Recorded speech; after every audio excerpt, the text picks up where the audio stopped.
3, 2, 1, go.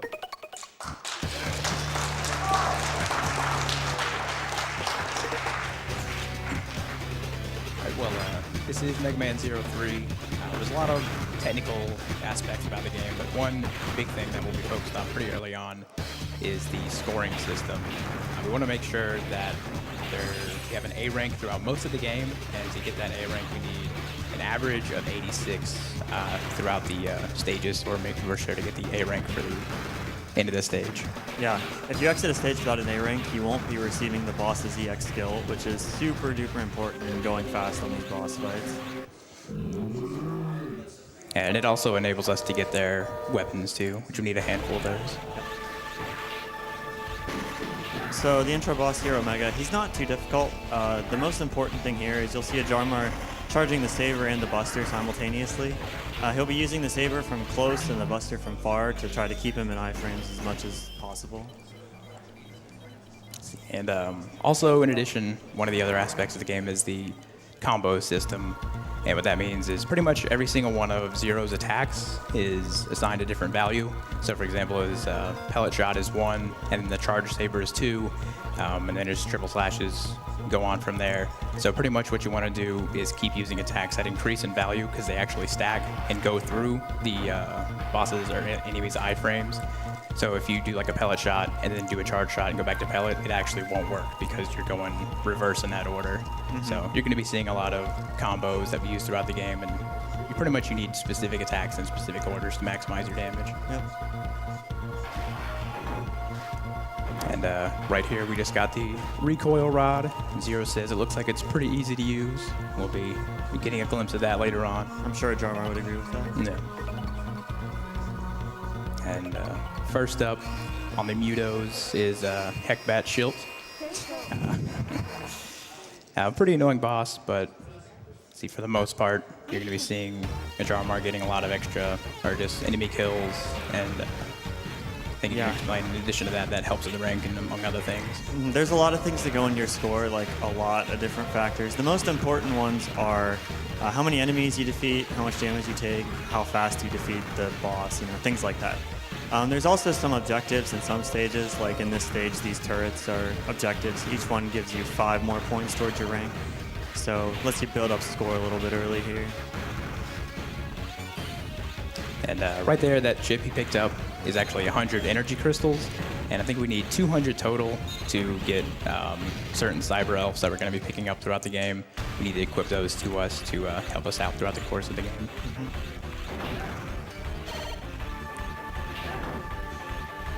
And this beehive boss here, just wait till it opens up, hit him with a couple charge shots.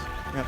There's no luck here. This boss opens up consistently on every cycle, and there's some really nice visual cues to get through it quick. Yeah. Good.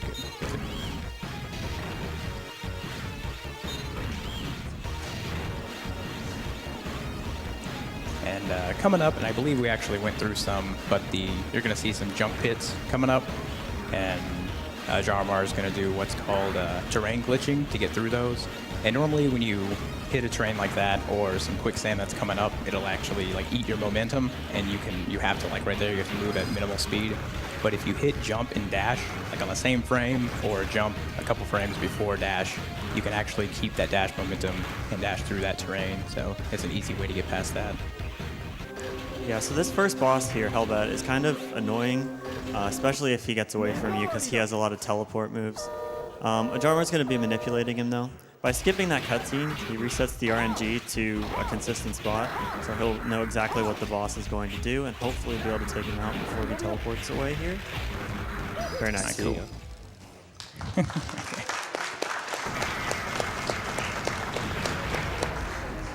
And a minor thing, at the end of every screen, or at the end of every boss, you get this screen, and you want to mash through the text, but if you mash one time too many, you're actually going to progress through that screen before clicking those discs that he did.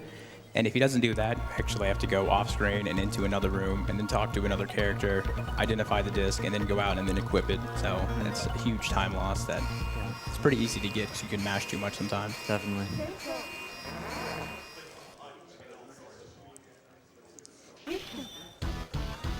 Okay, and then we got Blizzard stage coming up. And this is a good example of just how much execution plays into this game, because pretty much the first half of the stage is all on one global timer. So starting from the beginning, you pretty much want the exact same movement every time you run through, because you're going to see some lava pillars coming up here. And if you're off by even a little bit, in the middle of one of your jumps, one of these lava pillars are going to shoot up, and you're either going to run into the lava or get pushed up into those spikes and die. So you got to make sure you're very consistent every time you run through this stage. Yeah, we come to this stage second for a couple different reasons. The most important one is there's going to be a Cyber Elf here coming up that Ajarmar is going to want to grab.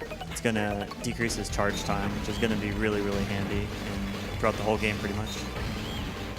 And of course, efficient menuing is a part of it too. So since he's putting on the lightning chip and he's got to switch to pogo, you want to condense all of that into one menu. And right there, that down stab you saw him use there, that's Devil Bat's EX skill, the Saber Smash. It's really good. It does a lot of damage, and it's usually the final move in a combo because it has the highest priority.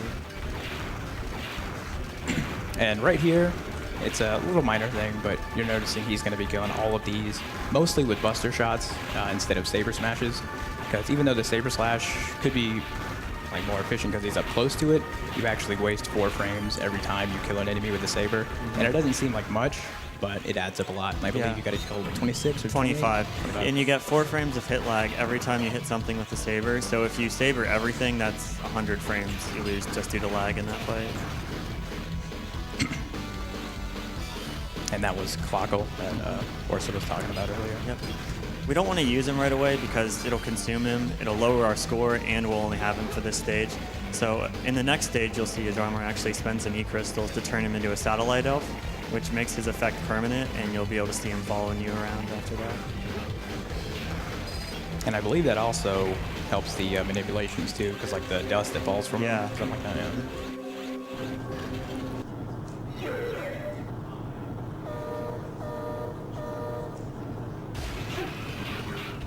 We got Blizzard, very quick window to be able to get all these hits in on him, but he got it. Quick kill. Very nice. Good stuff.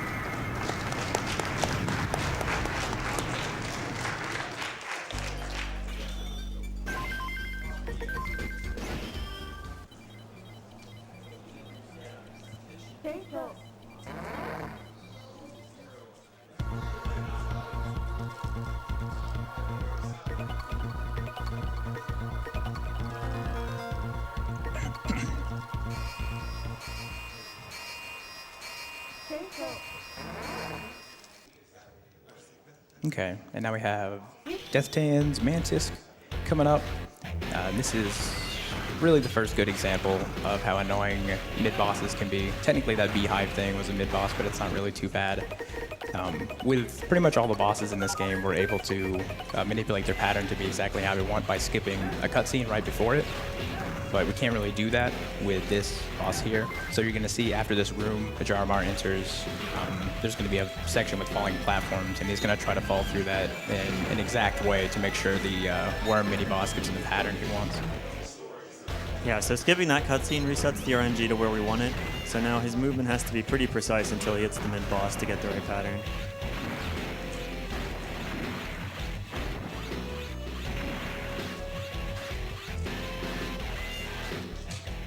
Should be good. That looks good, yeah. Yeah.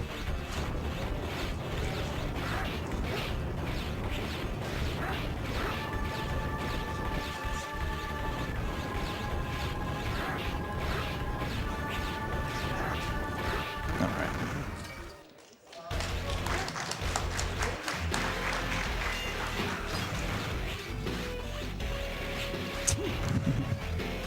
Yeah, so the first part of the stage, this is the first spot you'll really see a whole lot of recoil rod usage. The recoil rod's a pretty strong weapon in its own right, but it can also be used for movement to pogo around, either off of the ground or off of an enemy, and you get a bunch of height if you pogo correctly. So it's really useful in a lot of spots.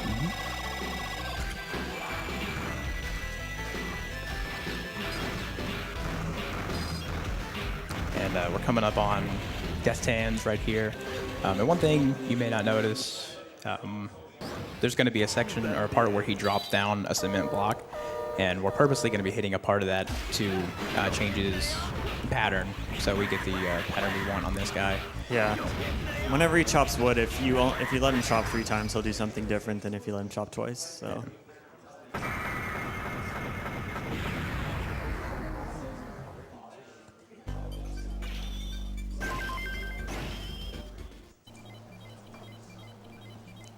Yo, you want to read the donation? I can do that, and we have plenty. We have $25 from Aranjevlev. Always fun to watch the Mega Man X block, and can't wait for the Mega Man X race. Donation goes to Donator's Choice. It sure does, doesn't it?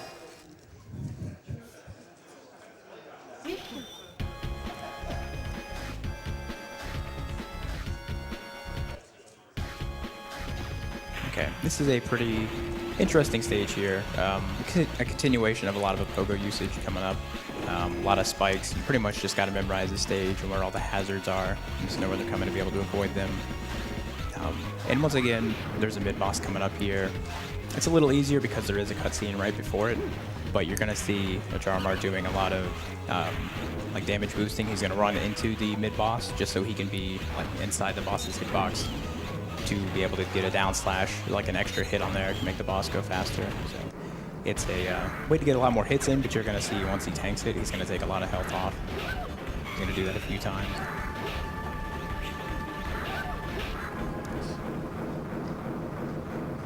Well done, well done. Very nice.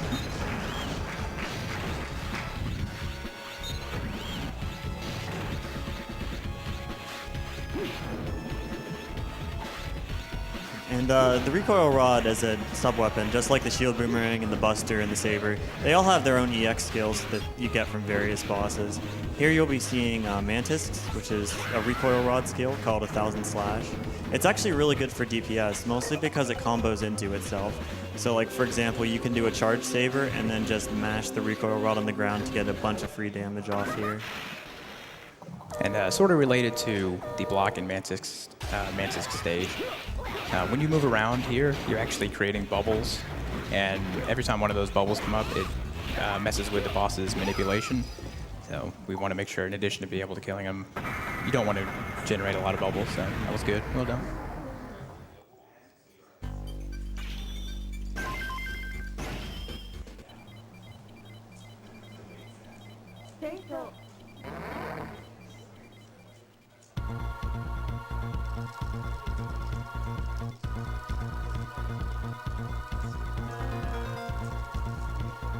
Alright, so those are the first 4 Mudos done. This game sort of has 3 sections of 4-3-4.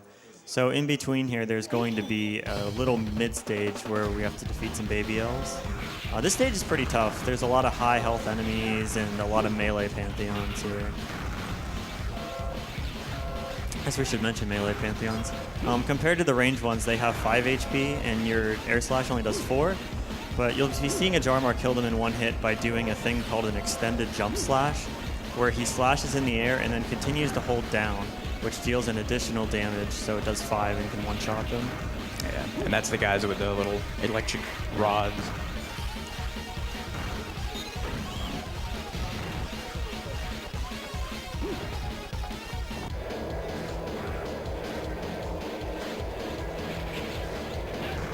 Pretty short but interesting stage, riding on top of a rocket here. Yeah, the boss coming up is actually really cool. They'll be fighting 2 different baby elves, 1 on each side, and while they share a health bar, they have their own individual iframes. So you can sort of just run back and forth, combo one, then combo the other to defeat them really quickly.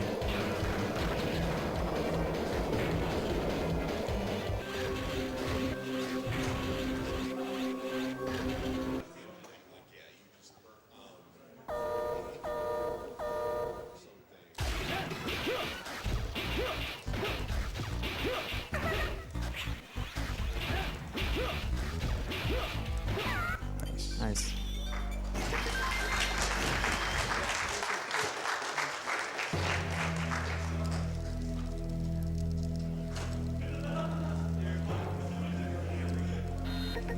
Nope. Oh. One of the hardest parts of the game there. Trying not to save on accident. Okay, then we got some throwback Mutos here from Z1 and Z2. Their stages are pretty similar too from their original part. Yeah, two of these guys have really good EX skills. You want to do Stagger Off and Honey Machine first because Anubis is actually sort of weak to Stagger Off's EX skill, so we want that first. But as far as doing Stagger Off or Honey Machine first, it really doesn't matter. The only difference is like where you want to pause and switch weapons. This is one pause menu faster, I believe. Yes. In general, this is a pretty tough stage, though. You'll see in this part coming up, there's a lot of enemies everywhere, a lot of tall enemies, a lot of HP and spikes above and below. And you're going to see some pretty precise pogoing from a Jarmar as well, just bouncing off of enemies on lower floors to quickly ascend up to floors above them.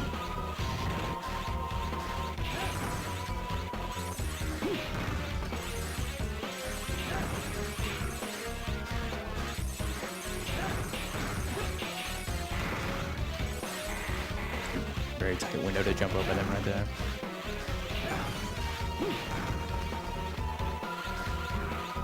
Nice, that was really well done. Very nice. Yeah, so this boss here is pretty annoying too. Stagger Off deals a lot of damage. You have to damage boost into him to go fast. And he does this big blizzard beam at the start, which if you get caught in it, then it starts slowing you down. So this is a scary boss. Yeah, nice. Got him though.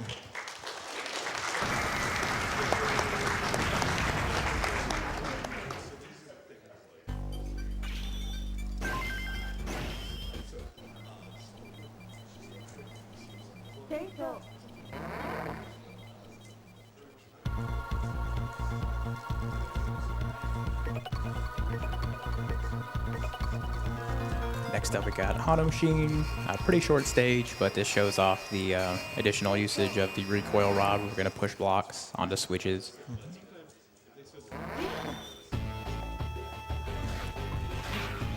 Yeah, at the start here we got some hidden platforms behind the trees. You can burn the leaves to see where they are, but if you know where they are, then there's really no reason to do that. So.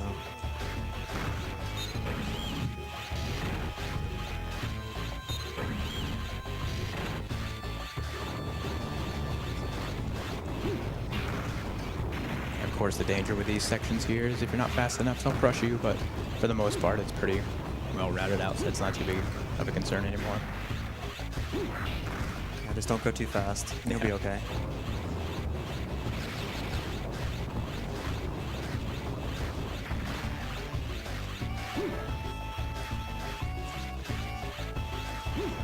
And before the boss here, you'll actually see him switch to Buster and a light chip.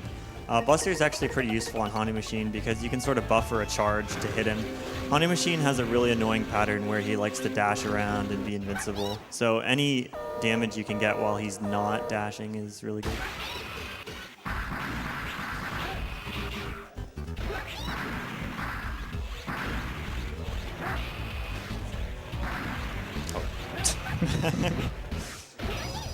All right. That was fine. Yeah.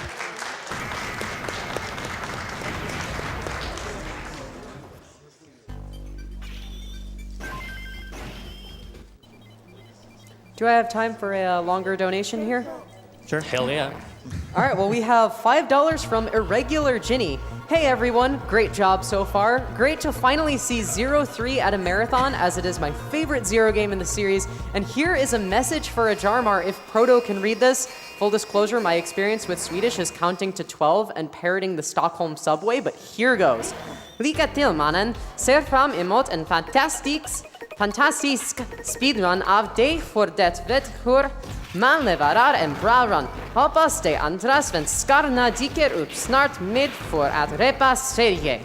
If you got that, Proto, I'll donate another 5 during the MMX race. Good luck, everyone, and maybe I will catch some of you at ESA Winter or Summer, or next AGDQ. Love, Ginny. Donation goes to Rebel Dragon's Choice. Gotta rep the Kingdom Hearts community as well. I hope that was good enough. Sure, I understood that too.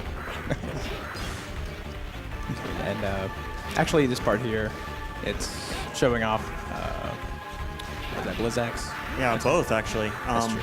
Yeah, Blizzax is the sort of the Buster Icicle attack. And Honey Machines is the up slash, which is pretty much a bread and butter combo, is triple slash up and then down. I've been seeing that a fair bit. Additionally, I guess ideally for like a casual play, you would use the light body chip to go through this stage, and that's the green one, and that will pretty much negate all movement impairment by these quicksand hits. But ice is useful against not only the mini boss but also Anubis as well. So we go ahead and swap to ice early on in the stage to get rid of a menu, and we just use terrain glitching to bypass quicksand. You can actually one-cycle this boss before he even goes into the sand, but it's incredibly difficult to do. Yeah. The ice is pretty awkward to combo with since you sort of need to string sabers in between the ice hits. But that was solid. Yeah. 2 cycles fine. Yeah.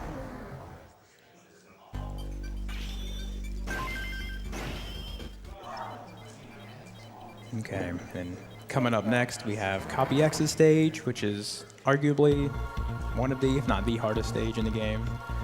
Just typical spikes everywhere level. Lots of moving platforms and things like that to navigate, so it'll be interesting.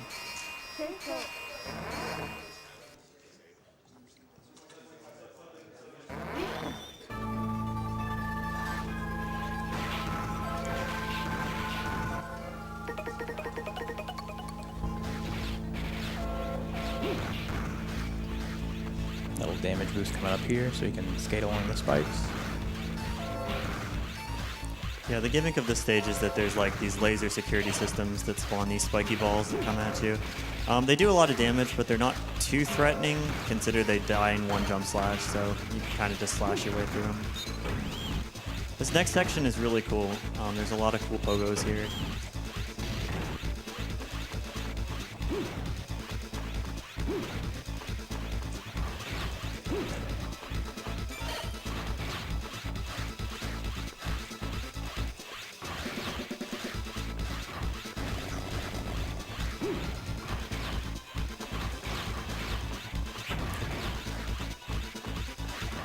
It's hard to even watch the stage. Yeah, I'm getting nervous. Jeez. All right, nice. So this boss here he has a really, really annoying attack that he will always do whenever he hits a certain health threshold, which he'll try to heal his entire health bar back. But you have a couple of frames to interrupt it, so this combo here is going to be structured around trying to interrupt his heal. Nice. Got it. Yeah. It works. Yeah. It's easiest to do with the 1000 slash, but you can do it with the saber Yeah, smash definitely too. clap. That was good. That was good. Yeah.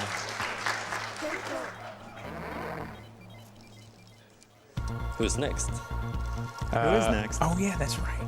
It's the best boss in the game, Glacier Lacac Tank, the official mascot of Z3 and the Z3 speedrunning community. Everyone's favorite. There he is.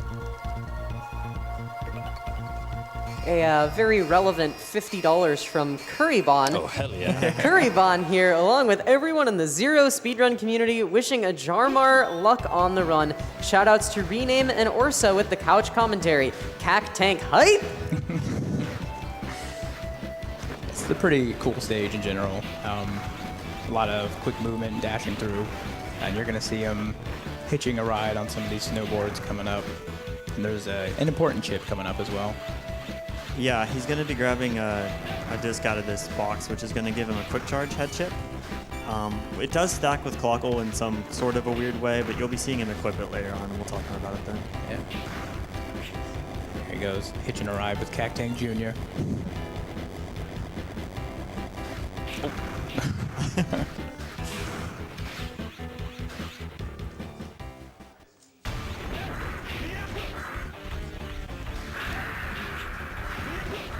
Cool.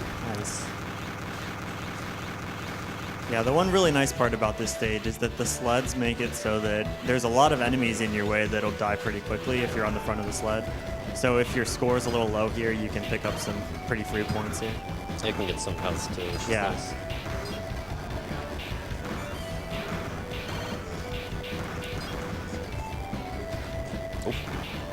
And a little lore on Cactank here before we get to him.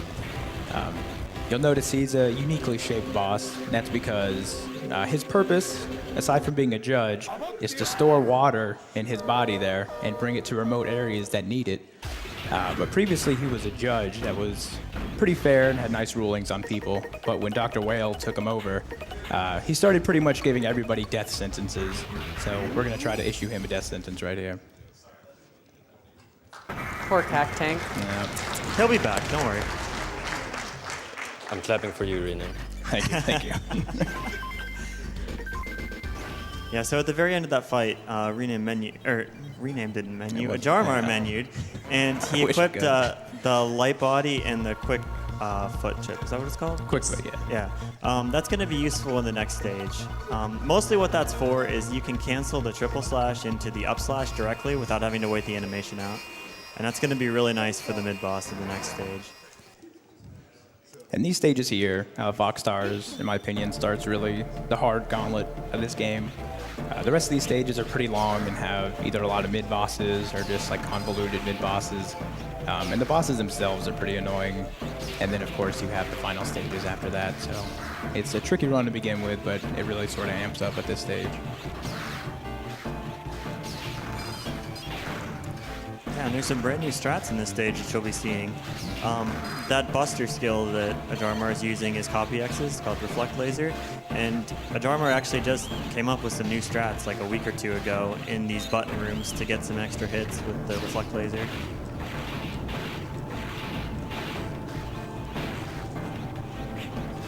Oh, Ah. See it. There it is.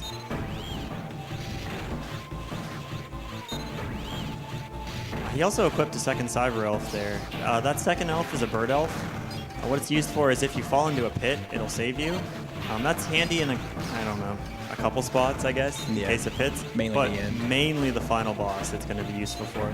We equip it here because it affects the Foxstar boss's pattern here. another very, very tight quick go here.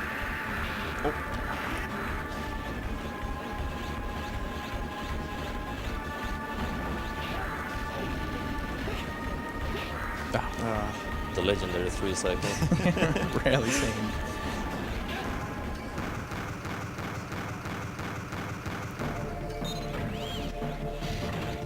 So this next section's pretty sweet. The intended strat here is to ride these metal girders through and sort of dodge the enemies, but it's pretty slow. So we can take some damage boost on these bombs.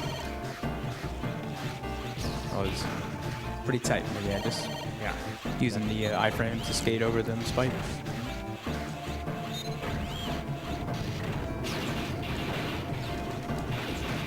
There we go. Nice.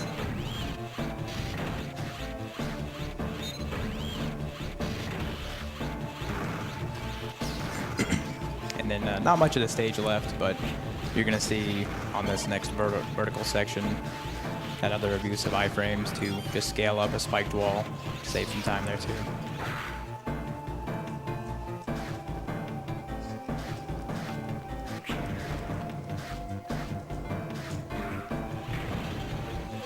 So yeah, like I mentioned, the 2-elf Foxstar pattern is way better than the 1-elf. There's one attack you really want to avoid where Foxstar will kind of like go invincible and break apart into this big fire pattern. Thankfully, the 2-elf pattern is pretty significantly better. Yeah, it's pretty much just 2 of these. Yep, there we go.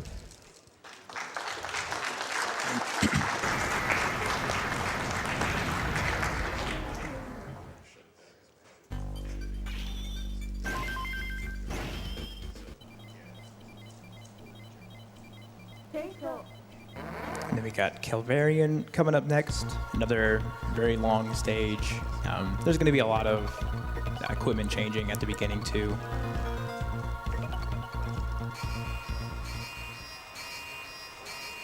Yeah, so at the start here, you're going to see him, he's going to equip the quick charge headpiece, which will only stack with Clockle if you're on neutral body, so he's going to switch to that as well. And he's also going to equip the double jump foot chip that he picked up from Foxstar.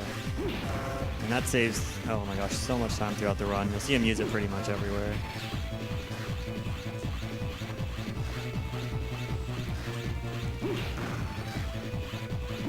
Want to shout out a $200 donation from Mr. Wutsky, donating again this time from a new school. The students here at McGrath Elementary put together our spare quarters to see these games get destroyed. Let's beat cancer. Okay, this section here is the elevator section. almost died there. Yeah. Thank goodness for that bird elf. Yeah, that's an example of that, where the bird elf will just pull you out of a pit whenever you fall into it.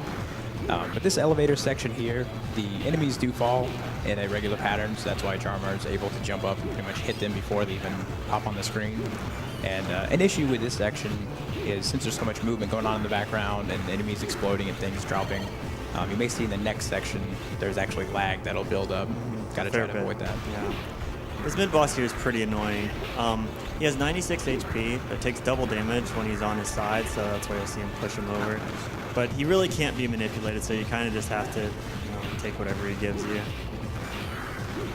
One more quick elevator section here. A lot more enemies though. Yeah, here comes the lag. Yeah.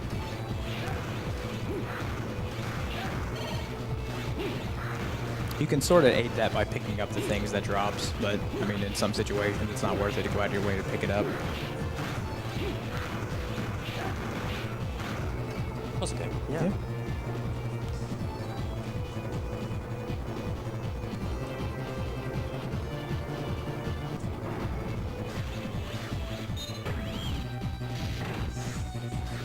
We got another short section here before Calvarian, and Calvarian is a pretty unique boss. He doesn't really work like some of the other bosses in the game. Yeah, he's made up of 3 dogs, so he has 3 health bars, and 1 for each dog. And he also is very big and has a very small hitbox. It's pretty much just his head. So you'll see a Jarmar be taking a lot of damage boost here to get inside him and get access to his head. It's pretty much just a slugfest. You want to be close to him taking damage and just try to deal more damage to him like he did. Good stuff.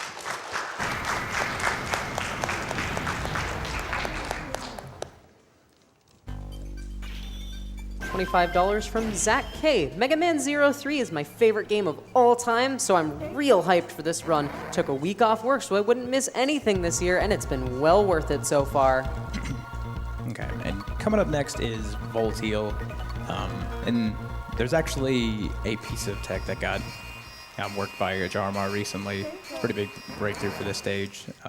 And I may mess it up, so if I'm saying something wrong, be sure to interrupt me here. But see, the stage itself is pretty standard. It's going to try to go through it as fast as possible. But there's a section coming up to where there's 8 randomized doors that there's 4 of them that you want to go into.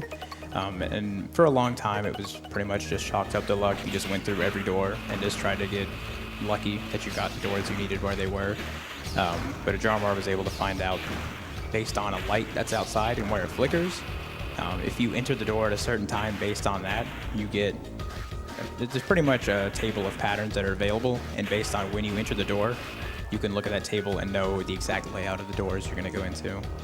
Yeah, so he stopped there for a second and looked at the light. He's trying to hit a very specific frame whenever he hits that door, because on specific frames, that's when the game decides where the doors are going to be. So if you hit the same frame every time, the door layout will be the same every time. And if you go to this stage, ideally, you're pretty much always going to get the same layout, but since that's not always the case, pretty much after checking the first 2 doors, if a Jarmar isn't already aware of which pattern he's going to get, he's pretty sure what he's going to get after checking the first 2 doors.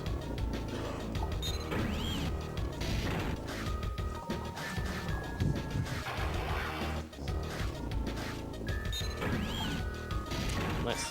Yeah, this is the best one you can get, pretty much. Nice. Nice.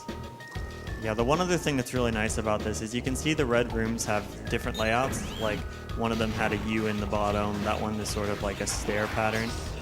The last room is the one you'll always fight the boss in. And if you can get a flat room to fight the boss in, that's going to give you the best pattern. So, because you'll be able to use the newly acquired Gale Attack, which is Calvarian's EX skill. It's sort of like a saber dashing charge. And it does a whole lot of damage, but you can only really use it if the terrain suits it.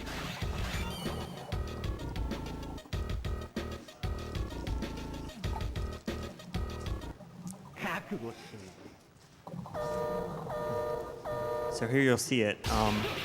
The reason it's so good is because it combos into itself, just like 1000 Slash does, but each hit does 6 damage, so that's 18 total damage, which is a whole lot.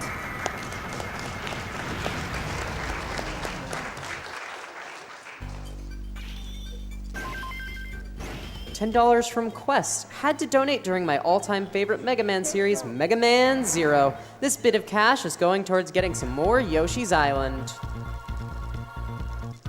And with that, that should be all the 8 Mutos taken care of. So we just got to revisit to the Devil Babies after some cutscenes here. Yep. You won't see any of this, but you got to talk to Sage Sharpuya, and you have to talk to Seal here as well. But you can skip all the cutscenes and go straight to the stage. Another pretty short stage, but once again, it's riddled with spikes. So you'll see Ajarmar just sort of floating through this whole section here, avoiding all the spikes as if it's no big deal. There's a lot of zigzag rooms here, so you'll really be able to see just how strong Reflect Laser is if you know where it's going to go.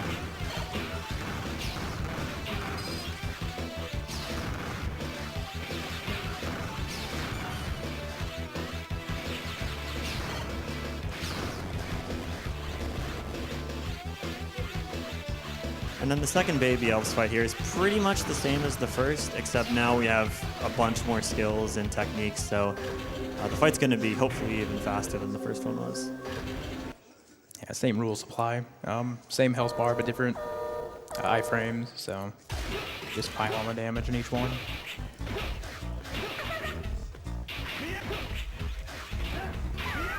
That's fine. And for some reason, this is the only cutscene we can't skip. It's supposed to be a very touching scene, I guess. But It really doesn't come across that way. yeah.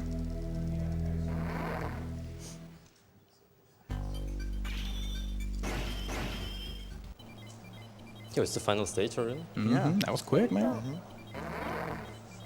So in typical fashion, we got refights coming up, and they are scattered throughout a main stage, which is also very annoying. Once again, a lot of spikes going on this stage, but it's a pretty short walk to the first set of refights.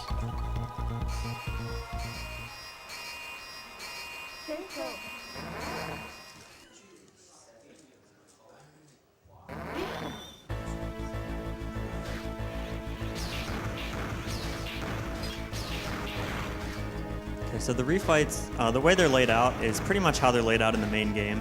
There's 2 sets of 4 teleporters with some sort of stage platforming in between. The first 4 are the first 4 we fought, which would be Hellbat, Childray, Mantis, and Flizzard. And all of these guys are Gale attackable because the terrain allows for it. So the most important thing in these fights is spacing, because you need to be able to get all 3 hits off without taking damage and interrupting your Gale attack. Yeah, it's pretty much just the same bosses, but since we have so many more techniques and weapons, most of them are going to be going a lot faster. Yeah, you'll also see him start with a Reflect Laser on most of these bosses.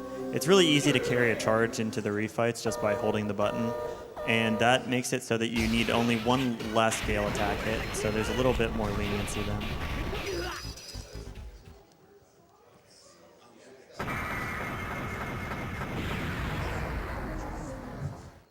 And I think these other 2 bosses are pretty much the same, so this would be a really good time for donations if there are any. Yeah. Oh, trust me, there are plenty. The people love Mega Man. Nice. The people have good taste, if I do say so myself. Have a $50 donation from Ongaku Overdrive. I always love watching Mega Man block for GDQ. Let's bust some cancer. And DJ Squarewave donates $150. Had to donate while my buddy Rename was on the couch. Best of luck to all the runners. Thank you. See, this is the last refight here, and I brought up before that you want to avoid the bubbles in his original fight, but this one actually, you noticed him walk a little bit beforehand, but that's because the bubbles are actually factored in to the manipulation on this one. Yep, since bubbles advance RNG, you want a very specific amount of them, which you can get just by walking forward a little bit. Yeah, and I messed it up a little bit, but Close enough. We didn't notice, it's good. Yeah. And this section here is very annoying because in addition to spikes and these enemies all over, there is icy terrain, so he's going to need a terrain glitch a lot to get past it.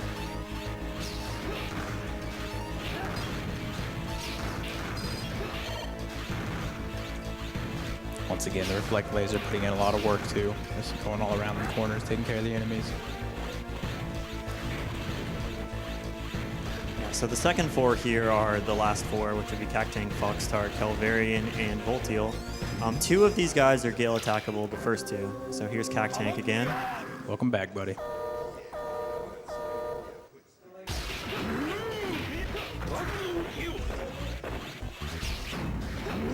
Nope. A little remorse happening again. Can't believe he's dead.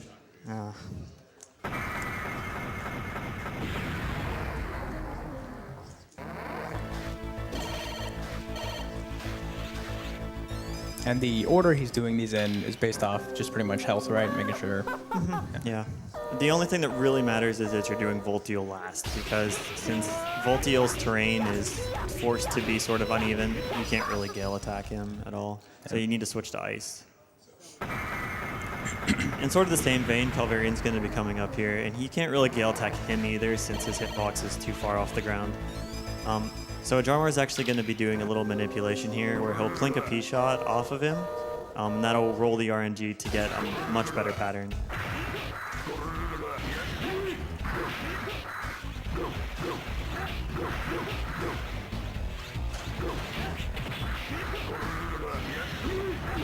Cool. And just got Voltiel coming up. Voltiel and then Omega. Yep.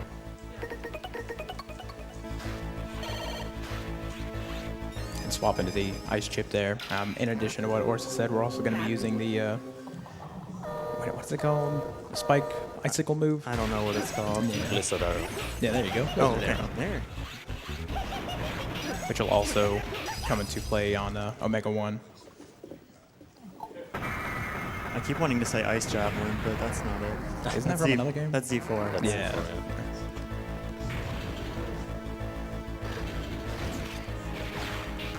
Just another quick section here with some blind falls into spikes. And then we got the last couple bosses coming up.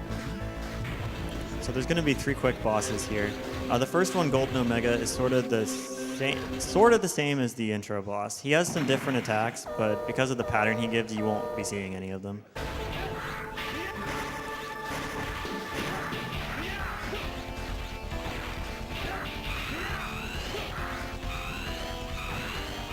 And then the next one, the second form, is where the Bird Elf's going to come in handy.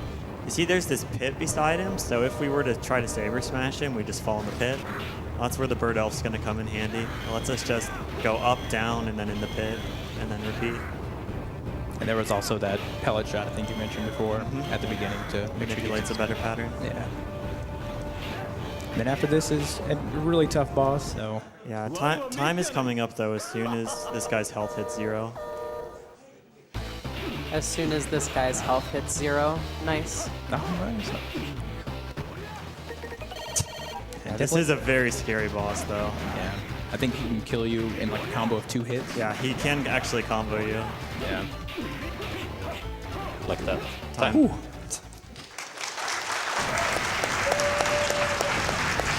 Very nice.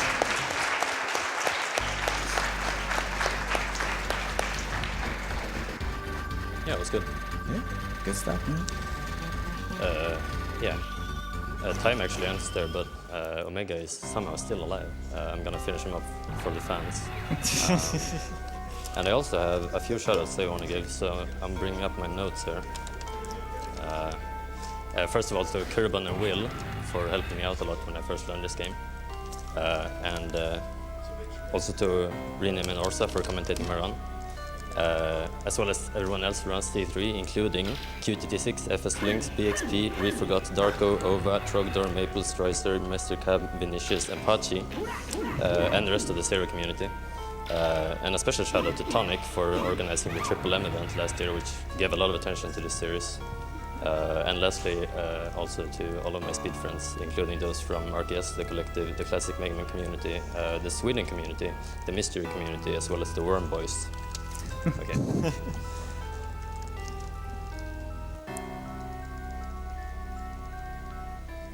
There we go.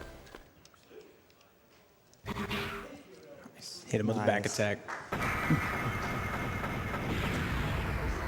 All right, I'm done. See ya. Cool.